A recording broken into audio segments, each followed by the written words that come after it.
دیکھیں میں نے ڈیٹیل میں نہیں دیکھا. پہلے تو قانون میں دو چیزیں ہوتی ہیں. ایک تو قانون میں ہے کیا جس کو ہم سبسٹنس کہتے ہیں, ایک اس کا فارم ہوتا ہے کہ وہ طریقہ کار جو ہے پروسیجر کیا ہے.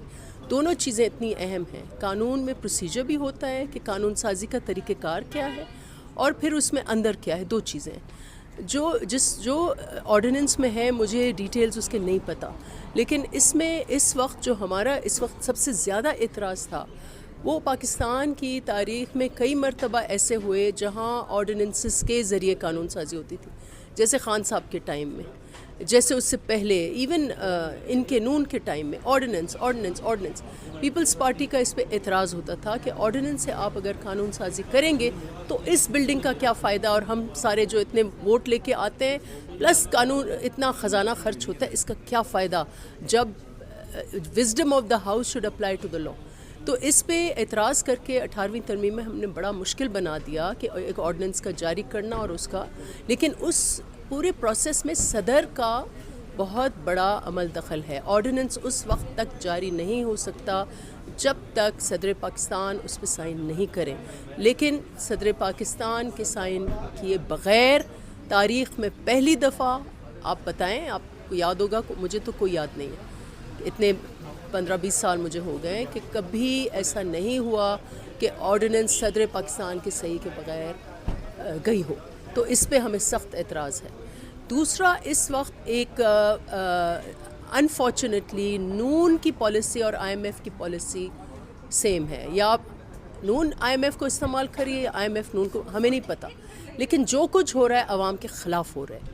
اب پتہ نہیں کیا ہے کہ آئی ایم ایف نے ان کو کہا ہے کہ اسپیشل اکنامک زونز جو ہیں وہ ختم کریں. بھئی کیوں ختم کریں؟ انڈسٹری کیسے پھلے پھولے گی؟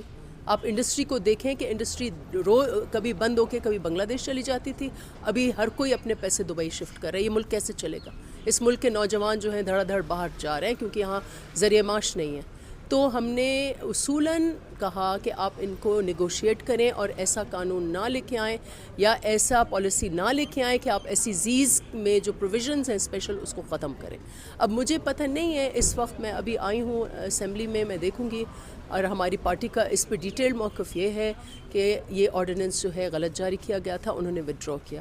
سبسٹینٹیولی آئی تھنک کہ ایسی زیز جو ہیں وہ صوبوں کے اندر آتی ہیں, موسٹ آف دیم. جو خیرپور فار انسٹنس کی ایسی زی ہے وہ دنیا بھر میں ریکگنائز ہوئی کہ اچھی بنی ہے, لیکن اس میں انویسٹمنٹ کیسی ہوگی جب آپ فیصلے جو ہیں وہ اوپر کوئی ادارہ ہے اس پہ بنائیں گے. تو جو فیصلہ سازی ہے اس کا اختیار یا صوبوں کو ہونا چاہیے یا مقامی فیصلہ سازی ہونی چاہیے. تو یہ سارے پرنسپلز ہونے چاہیے اگر ایسی چیز ہو. اس کے ساتھ ساتھ ایکسپورٹ پروسیسنگ زونز کو بھی ختم کریں. بھائی کس خوشی میں ہم ایکسپورٹس کیسے کریں گے جب آپ مس یوز نہ کرائیں. ان زونز میں یہ نہ ہو کہ اس کی آڑ میں ٹیکسز چوری ہوں, ٹیکسز بچیں. اس کو ہم اچھا ریگولیٹ کریں, لیکن جب تک ہم انسینٹیو انڈسٹری کو, بزنس مین کو, فارمر کو, جو اس معیشت کے پہیے ہیں, جب ان کو ہم انسینٹیوز نہیں دیں گے, ان کے فیور میں پالیسیز نہیں بنائیں گے, تو آپ کی زراعت نہیں چلے گی, آپ کی انڈسٹری نہیں چلے گی, اور آپ کا ملک ہی نہیں چلے گا. اچھا, یہ آپ نے دو لفظ بتائے, ایک پروسیسنگ اور دوسرا اکنامک زون. دونوں کے حوالے سے ہم نے دیکھا تھا کہ سی پیک پر جب کام ہوا تو ان کو دیگر یہ اکنامک زونز پر بھی کام ہوا. تو کیا یہ سمجھتے ہیں سی پیک کے بعد وہ جو فیز تھا وہ فیل ہو گیا ہے, اسی لیے یہ اب بیک کر رہے ہیں؟ نہیں, دیکھیں سی پیک اپنی جگہ بہت اہم منصوبہ ہے, لیکن ہم ہر چیز اپنی معیشت, اپنے لوگوں کو ایک یا دوسرے ملک کے حوالے تو نہیں کر سکتے. سی پیک مینس کہ ٹھیک ہے چائنیز انویسٹمنٹ ہمارے لیے بہت ضروری ہے, چائنا ہمارا دوست ہے, ہمارے ہر حوالے سے ہماری مشکل آسان کرتا ہے چائنا, تو ہمارا ایک جگری دوست ہے جو بھی ہے. لیکن اس کا یہ مطلب نہیں ہے کہ ہم اپنے انویسٹرز, اپنے کیپٹل کو جانے دیں.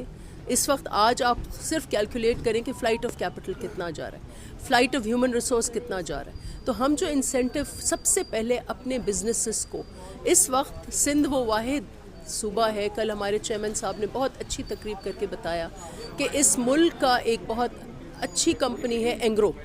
ہم چاہتے ہیں کہ اینگرو کا, جیسے ایلون مسک کا نام ادھر ٹیسلا اور ادھر ادھر ساری دنیا میں بھر گیا, ہم چاہتے ہیں اینگرو ساری دنیا میں پاکستان متعارف کرے, لیکن ہم